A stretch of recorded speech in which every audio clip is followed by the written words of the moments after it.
નમસ્કાર વિદ્યાર્થી મિત્રો, દ્રષ્ટિ એજ્યુકેશન તમારી માટે લઈને આવ્યું છે એક નવો વિડીયો। આજે આપણે જોવાના છીએ ધોરણ 6 વિજ્ઞાન વિષયમાં પાઠ 2 વસ્તુઓના જૂથ બનાવવા સ્વાધ્યાયપોથી સોલ્યુશન। વિડીયો શરૂ કરતા પહેલા અમારી દ્રષ્ટિ એજ્યુકેશન ચેનલને સબસ્ક્રાઇબ કરો, લાઈક કરો અને વિદ્યાર્થીઓ સાથે શેર કરવાનું ના ભૂલશો, જેથી તમામ નવા વિડીયો એ તમને મળતા રહે। તો ચાલો શરૂ કરીએ। પ્રશ્ન 1, નીચેના દરેક પ્રશ્નના ઉત્તર માટે આપેલા વિકલ્પોમાંથી સાચો વિકલ્પ શોધી તેનો ક્રમ અક્ષર પ્રશ્નની સામે આપેલા બોક્સમાં લખો। 1, નીચેના પૈકી કઈ વસ્તુ ગોળાકાર છે? જવાબ આવશે ઓપ્શન ડી, સફરજન। 2, નીચેના પૈકી કઈ વસ્તુ લોખંડની બનેલી હોય છે? જવાબ આવશે ઓપ્શન બી, સાણસી। પ્રશ્ન 3, નીચેના પૈકી કઈ વસ્તુ ચામડાની બનેલી હોય છે? તો ઓપ્શન સી, પટ્ટો। 4, નીચેના પૈકી કયો પદાર્થ ચળકાટ ધરાવે છે? તો ઓપ્શન સી, એલ્યુમિનિયમ। 5, નીચેના પૈકી કયો પદાર્થ પાણીમાં દ્રાવ્ય નથી? ઓપ્શન સી, રેતી। 6, નીચેના પૈકી કયો પદાર્થ પાણીમાં દ્રાવ્ય છે? ઓપ્શન બી, ખાંડ। 7, નીચેના પૈકી કયો પદાર્થ પાણી પર તરે છે? સી, બરફ। 8, નીચેના પૈકી કયું પ્રવાહી પાણીમાં મિશ્રિત થઈ જાય છે? એ, વિનેગર। 9, નીચેના પૈકી કયો પદાર્થ પારભાસક છે?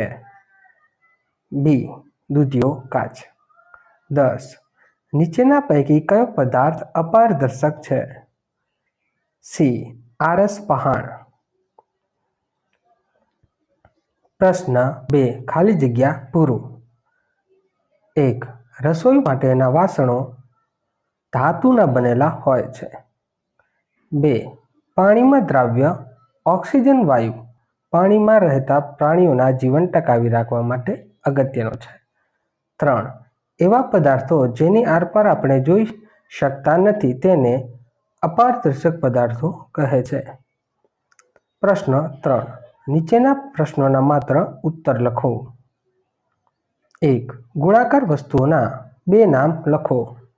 1, લખોટી અને બીજું દડો। 2, પ્લાસ્ટિકની વસ્તુઓના 2 નામ લખો। ડોલ અને લંચ બોક્સ। 3, કાચની વસ્તુઓના 2 નામ લખો। 1, ચશ્મા, બીજો ગ્લાસ। 4, પાણીમાં દ્રાવ્ય હોય તેવા ઘન પદાર્થોના 2 નામ લખો। 1, મીઠું અને બીજું ખાંડ। 5, પારદર્શક પદાર્થોના 2 નામ લખો। 1, પાણી અને બીજી હવા। પ્રશ્ન 4, નીચેના વિધાનોમાંથી ખરા વિધાન સામે ખરાની અને ખોટા વિધાન સામે ખોટાની નિશાની કરો। 1, ચોક પાણીમાં દ્રાવ્ય છે, તે ખોટું છે। 2, લોખંડની ખીલી પાણીમાં તરે છે, આ ખોટું છે। 3, બરફનો મોટો ટુકડો પાણીમાં ડૂબી જાય છે, આ ખોટું છે।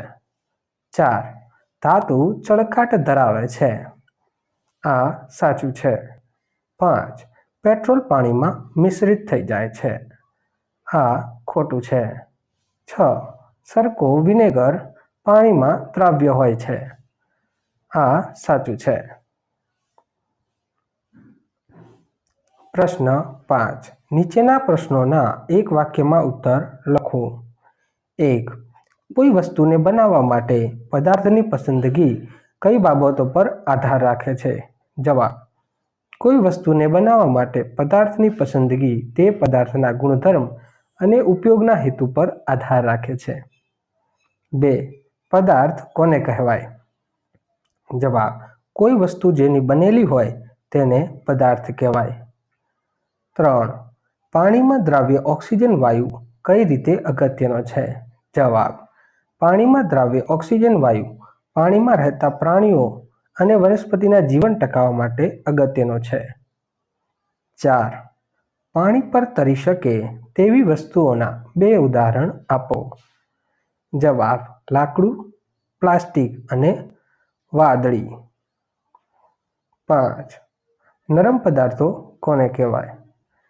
જવાબ જે પદાર્થને હાથ વડે દબાવતા સરળતાથી દબાઈ જાય છે તેને નરમ પદાર્થ કહેવાય છે. 6.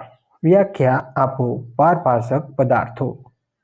જવાબ જે પદાર્થોની આરપાર વસ્તુઓને જોઈ શકાય પણ સ્પષ્ટ નહીં તેને પારભાષક પદાર્થો કહે છે. પ્રશ્ન 6. નીચેનામાંથી અસંગત શબ્દ નીચે લીટી દોરો.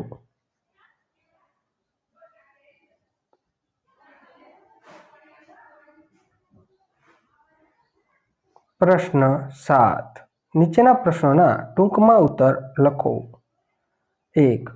વસ્તુઓના જૂથ કયા કયા ગુણધર્મોને આધારે પાડવામાં આવે છે? જવાબ વસ્તુઓના જૂથ પદાર્થોના દેખાવ, આકાર, રંગ, સખતપણું, પાણીમાં દ્રાવ્યતા, પાણીમાં તરે કે ડૂબે અને પારદર્શકતા જેવા ગુણધર્મોને આધારે પાડવામાં આવે છે. 2. વસ્તુઓના જૂથ બનાવવાના ફાયદા જણાવો. 1. વસ્તુઓને જૂથ મુજબ ગોઠવવાથી આપણે જરૂરી વસ્તુને સહેલાઈથી શોધી શકીએ છીએ. 2. જૂથમાં વહેંચેલી વસ્તુઓના ગુણોને અભ્યાસ કરવાનું સરળ થાય છે. 3. પદાર્થોના ગુણોમાં કોઈપણ પેટર્નનું અવલોકન કરવાનું સુવિધાજનક બને છે. પ્રશ્ન 8. વર્ગીકરણ કરો. 1. નીચેની વસ્તુઓનું ચળકાટવાળી અને ચળકાટ વગરની વસ્તુઓમાં વર્ગીકરણ કરો. તો ચળકાટવાળી વસ્તુઓ લોખંડ, તાંબુ, એલ્યુમિનિયમ અને ચાંદી. ચળકાટ વગરની વસ્તુઓ ઈંટ, પથ્થર, લાકડું અને માટલું. 2.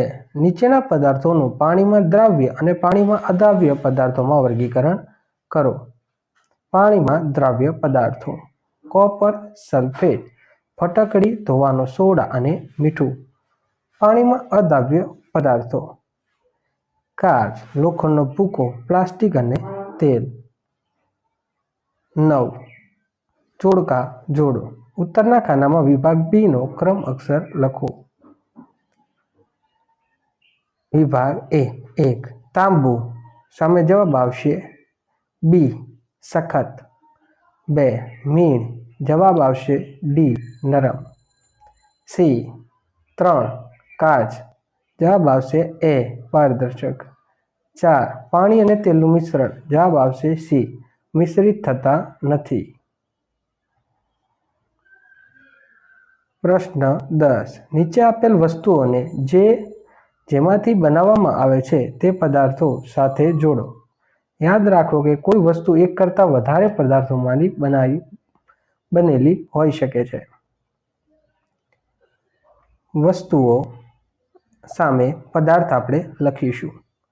જવાબ જોઈએ. પુસ્તક તો કાગળ, ટમ્બલર તો કાચ અને પ્લાસ્ટિક, ખુરશી લાકડું અને પ્લાસ્ટિક, રમકડું લાકડું અને પ્લાસ્ટિક, પગરખાં ચામડું અને પ્લાસ્ટિક.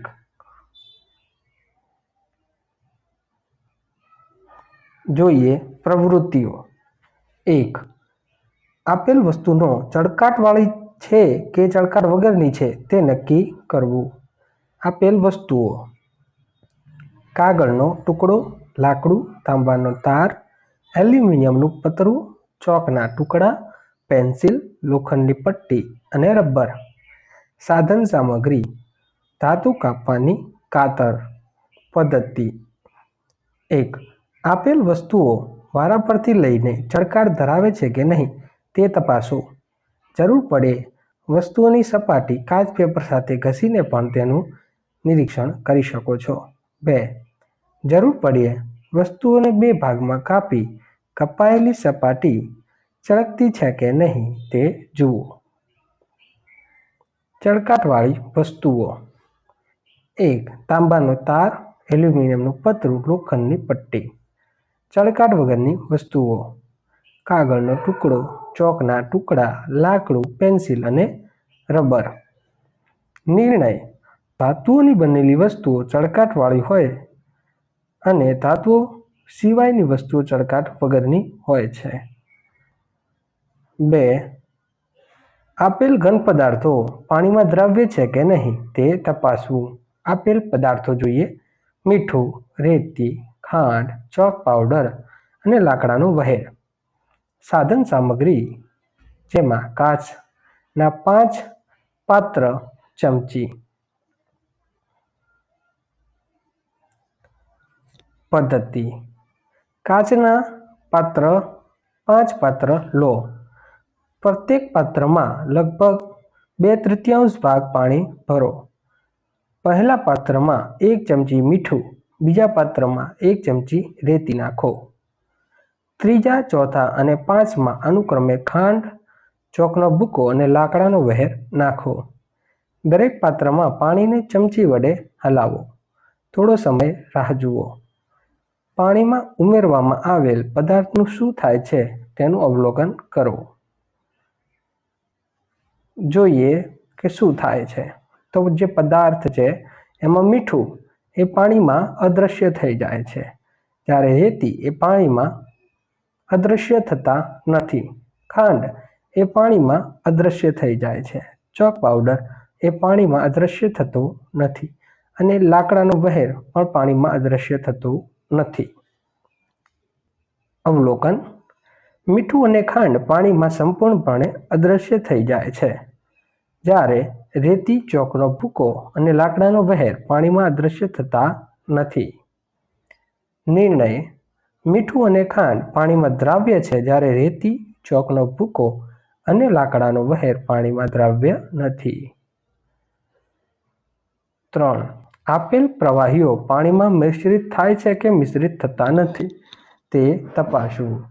આપેલ પ્રવાહીઓ: સરકો એટલે વિનેગર, સરસવ, રાઈનું તેલ, લીંબુનો રસ, નારિયેળનું તેલ, કેરોસીન.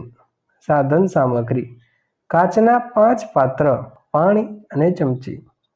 પદ્ધતિ: કાચના 5 પાત્ર લો. દરેક પાત્રમાં અડધે સુધી પાણી ભરો. હવે પહેલા પાત્રમાં 3 ચમચી સરકો વિનેગર અને બીજા પાત્રમાં 3 ચમચી સરસવનું તેલ ઉમેરો.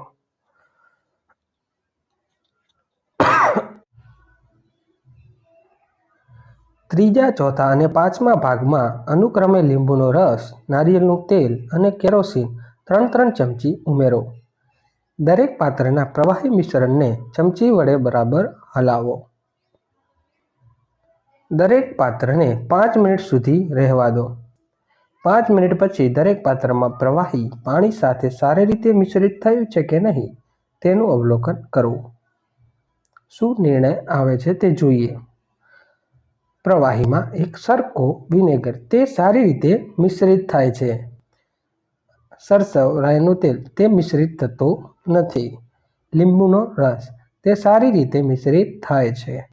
નારિયેળનું તેલ તે મિશ્રિત થતું નથી. કેરોસીન પણ મિશ્રિત થતું નથી. અવલોકન: સરકો વિનેગર અને લીંબુનો રસ પાણી સાથે સારી રીતે મિશ્રિત થાય છે. સરસવ એટલે કે રાઈનું તેલ, નારિયેળનું તેલ અને કેરોસીન પાણીમાં મિશ્રિત થતા નથી. નિર્ણય: સરકો અને લીંબુનો રસ પાણીમાં દ્રાવ્ય છે. સરસવનું તેલ, નારિયેળનું તેલ અને કેરોસીન પાણીમાં દ્રાવ્ય નથી. તેથી પાણી અને પ્રવાહીનું અલગ સ્તર થાય છે. 4. આપેલ પદાર્થોની પારદર્શિતા તપાસવી. વિદ્યાર્થી મિત્રો, આ તમે તમારી નોટબુકમાં તમારે આ પ્રશ્નનો જવાબ લખવાનો છે. આ વિડીયો તમને ગમ્યો હોય તો દ્રષ્ટિ એજ્યુકેશન ચેનલને અત્યારે સબસ્ક્રાઈબ કરો, લાઈક કરો અને વિદ્યાર્થીઓ સાથે શેર કરવાનું ના ભૂલશો. તમામ નવી અપડેટ અને નવા સ્વાધ્યાય પોથીના સોલ્યુશન માટે ચેનલ સાથે જોડાઈ રહો. ધન્યવાદ.